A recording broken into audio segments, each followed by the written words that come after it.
Meanwhile, cabinet approval has been granted to award the construction of an elevated expressway on pillars that connects the Athrugiriya interchange and the new Kalani Bridge to the China Harbour Engineering Corporation.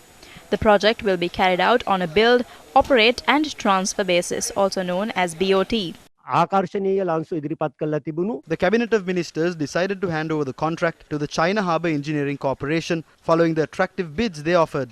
Accordingly, the company will be granted 3 years to construct the elevated highway and 15 years to operate the highway in order to cover the cost invested in it. In total, the company will be given the ownership of the project for 18 years. Following that, the company will hand over the ownership of the highway to the Sri Lankan government. ඊට පස්සේ එම සමාගම විසින් අධිවේගී මාර්ගයේ අයිතිය ලංකා ආණ්ඩුවට පැවරිය යුතුයි.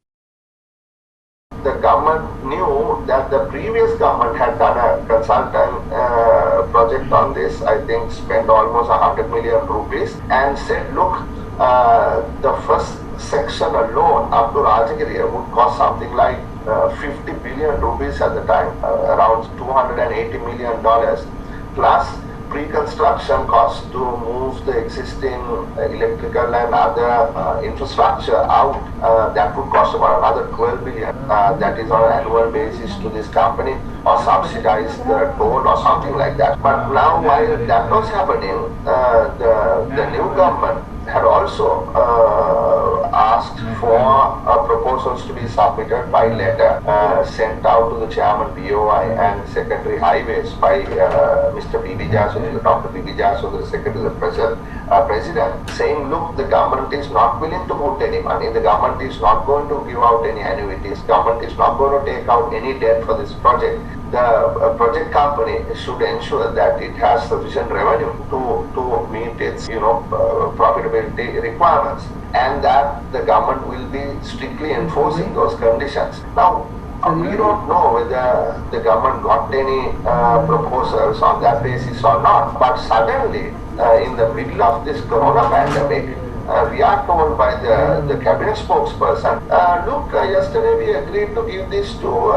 Czech company, which was the original one, which the president said they were not going to carry through because it was an unsolicited proposal without absolutely no transparency. That it was given to this company by the cabinet yesterday. So it is perplexing to us, confusing to us as to what is going on here. In the middle of this lockdown, how much is the cost? What is the responsibility of the government? Are we to put in some sort of funding into this? Is there viability of financing? If that is the case, has it been approved by the cabinet and parliament? So this is completely, the country is in darkness. There has been absolutely no discussion. There has been absolutely no transparency.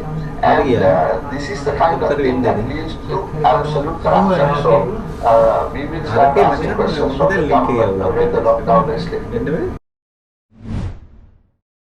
Meanwhile, the cabinet has also approved the amendment of the Ceylon Petroleum Corporation Bill. The bill will be amended in order to facilitate the addition and handover of a new oil refinery to the system to be constructed within the capacity to store 100,000 barrels. As of now, only the Ceylon Petroleum Corporation has the ultimate power to maintain an oil refinery in the country.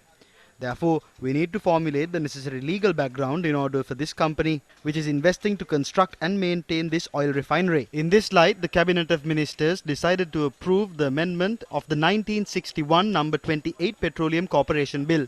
We expect to conduct an international bidding process towards the end of this year and select the best investor to construct the oil refinery.